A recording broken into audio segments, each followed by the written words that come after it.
कई लोग बोलते हैं, मैंने लगभग 2 से 3 साल गवर्नमेंट जॉब करी, उसके बाद जॉब छोड़ी। जॉब छोड़ने के पीछे जो सबसे बड़े 2 कारण थे, मैं आपको एक सबसे बड़ी बात बता देता हूं।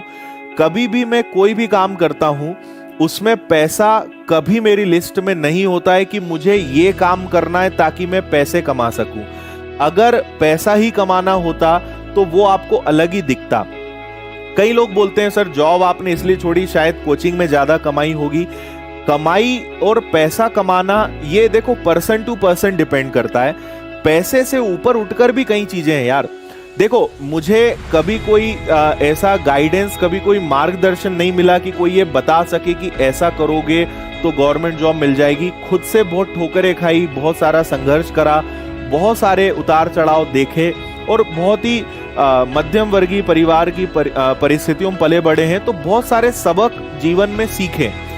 अगर मैं जॉब करता तो मेरी जॉब भी बहुत बुरी नहीं थी। LICAAO लगभग 70-80 हजार रुपए पर मंथ उस समय सैलरी थी। आज की डेट में ऑलमोस्ट 1 लाख रुपए के आसपास उसकी सैलरी है, तो बहुत अच्छी जॉब थी। लाख रुपए वाली सरकारी नौकरी छोड़ने के लिए जिगर चाहिए, हर किसी के बस की बात नहीं है। वो भी तब जब आप ऐसी जगह पर हो और उसके बाद फिर आपको एक बहुत बड़ा सपना देख के और आपके आगे पीछे कुछ नहीं है ना। तो रिस्क हर जगह लेनी पड़ती है। जब कुछ अचीव हो जाता है तो लोग उसे किस्मत का नाम दे देते हैं, लेकिन कुछ भी यूं ही नहीं होता है ना। तो मेरा जॉब छोड़ने का सबसे बड़ा मोटिव था वो ये था कि अगर मैं जॉब करता हूं तो मैंने अपने जीवन में इतने सारे जो उतार चढ़ाव देखे, इतने सारे गवर्नमेंट जॉब्स मैंने लिए, इसका एक्सपीरियंस मैं बाकी लोगों के साथ शेयर नहीं कर पाऊंगा। मेरी अपनी लाइफ तो सेट है, मेरा अपना जीवन तो बन गया है, लेकिन मजा तब है कि जब मेरे कारण हजारों दूसरों की जो लाइफ है वो बदले, हजारों बच्चे गवर्नमेंट जॉब ले सकें। ये सबसे बड़ा मकसद था गवर्नमेंट जॉब छोड़ने का। जब मैंने LIC ज्वाइन किया था उस समय मेरे बैंक अकाउंट में, उसके पहले मैं प्राइवेट जॉब करता था, जब मैंने LICAAO ज्वाइन किया था उस समय मेरे बैंक अकाउंट में 5 या 6 महीने की प्राइवेट जॉब करने के बाद, 5 या 6 साल की प्राइवेट जॉब करने के बाद मेरी जो सेविंग्स थी वो मुश्किल से लगभग 30 या 40 हजार सेविंग्स थी मेरे पास। और एक बात कि आज तक मैंने जितना भी किया है अपने दम पे करा है। हालांकि मेरे इतने सक्षम परिवार से नहीं हूं, लेकिन घर से कभी मदद नहीं ली और इसे मैं बड़े प्राउडली गर्व के साथ बोलता हूं। उस समय मेरी सेविंग्स मुश्किल से 30 या 40 हजार थी जब मैंने LICAAO ज्वाइन किया था।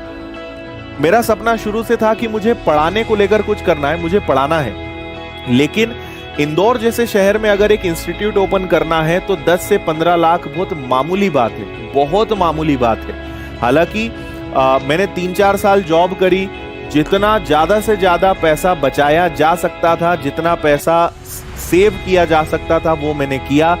2-3 साल जॉब करी और उसके बाद मैंने जो है विनर्स इंस्टीट्यूट को स्टार्ट किया इंदौर में, है ना। तो जो पैसा आया उसी से स्टार्ट किया, फिर यहां से धीरे धीरे धीरे सारी चीजें जो हो पाई। तो शुरुआत हमेशा बहुत छोटी होती है, लेकिन अगर आपकी सोच सही है, आपका उद्देश्य सही है, तो रास्ते अपने आप खुलते जाते हैं। इन शॉर्ट अगर मैं कहूं, पैसे के पीछे मत भागिए, सिर्फ पैसा कमाना उद्देश्य मत रखिए, उद्देश्य बड़ा रखिए। उद्देश्य हमेशा दूसरों का जीवन आपकी वजह से बदले, ये आप रखिए। अपने आप सारी चीजें अच्छी होंगी, आप लाइफ में जो भी चाहते हैं वो भी आपको मिलेगा। लेकिन पैसा ही सब कुछ नहीं होता है, ये आप हमेशा याद रखें। पैसा, एक समय के बाद आप भी इस चीज को रियलाइज करोगे कि यार पैसे से बढ़कर पैसा कुछ नहीं है। पैसे से बढ़ के जीवन में बहुत सारी चीजें हैं जो आपको आगे कभी समझ में आएंगी। मुझे भी बहुत समय बाद समझ में आई, आपको भी वो आगे कभी ना कभी वो चीज समझ में जरूर आएंगी।